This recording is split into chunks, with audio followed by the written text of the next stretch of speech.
পাথরটা নিয়ে আমার আল্লাহ পাকের নাম নিলেন, বিসমিল্লাহির রহমানির রহিম বলে পাথরটা যেই না ছুঁড়ে দিয়েছে, নবী পাক সাহাবায়ে কেরামদেরকে শোনাচ্ছেন, পাথরটা যেই ছুঁড়ে দিয়েছে, দানবটার শরীরে যে পাথরটা টাচ হয়ে গিয়েছে, দানবটা সঙ্গে সঙ্গে আল্লাহর জমিনে পড়ে গেছে। বলুন সুবহানাল্লাহ।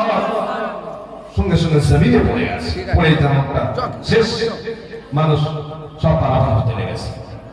এই ঘটনা হওয়ার পরে যুবকটা এসে পাদ্রীকে শোনাচ্ছে, পাদ্রী, হাদিস বলছি কিন্তু মুসলিম শরীফের হাদিস, পাদ্রী